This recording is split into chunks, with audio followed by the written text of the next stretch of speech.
diferencia fundamental que hay entre negociación del conflicto armado y construcción de paz es que la primera implica pactar las condiciones para interrumpir o acabar definitivamente con la guerra, con la confrontación bélica que se viene desarrollando en Colombia después de tantos años, mientras que la segunda implica acabar con los órdenes de la violencia, con los diferentes órdenes de la violencia y también con las causas principales que originan esa violencia. Por consiguiente, está mucho más ligada con fenómenos sociales y con transformaciones sociales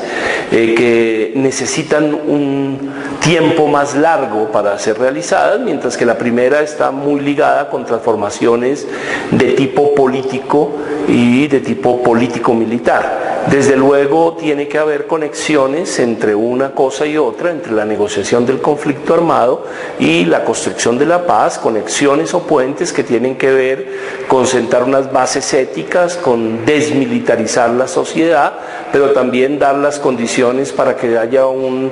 buen desarrollo de la política y lo político en Colombia.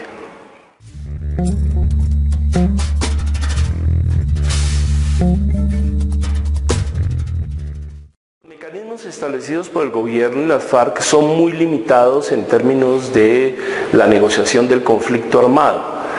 Además son ellos, porque son las partes negociantes, los que establecen estos mecanismos. Lo importante es que las organizaciones populares y en términos generales las organizaciones de la sociedad civil establezcan sus propios mecanismos de participación en la construcción de la paz. El problema de la construcción de la paz no es y no queda reducido a la voluntad de los combatientes, sino que es algo que está relacionado con el conjunto de la sociedad colombiana y por consiguiente son los actores sociales, no simplemente los actores políticos militares quienes deben establecer estos mecanismos de participación. Lo que falta en Colombia es que desde la sociedad civil se propongan diversos mecanismos de participación para la construcción de la paz, porque si nos quedamos limitados a los mecanismos de participación en la negociación del conflicto armado, la sociedad va a quedar al margen de las decisiones que tomen y no va a validar los procesos que se vayan desarrollando.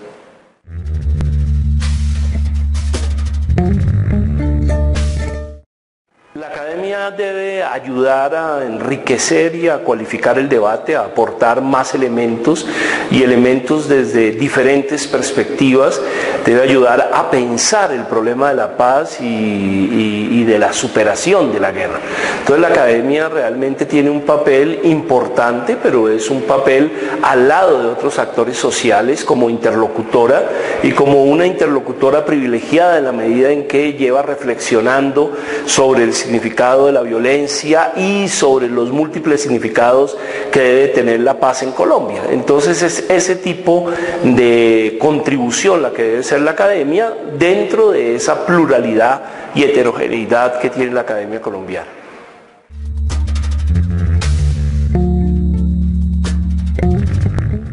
Es muy importante que el proceso de paz o los procesos de negociación del conflicto armado se hagan con todas las negociaciones, con todas las organizaciones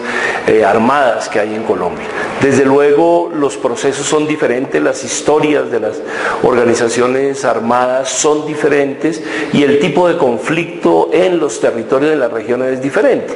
Eso hace que las negociaciones deban tener características propias, cada negociación. Me parece que sería muy positivo para el país que se iniciara un proceso de acercamiento entre el gobierno y el ELN para pensar cuáles serían las condiciones de un proceso de paz y de negociación del conflicto armado con esta organización política armada.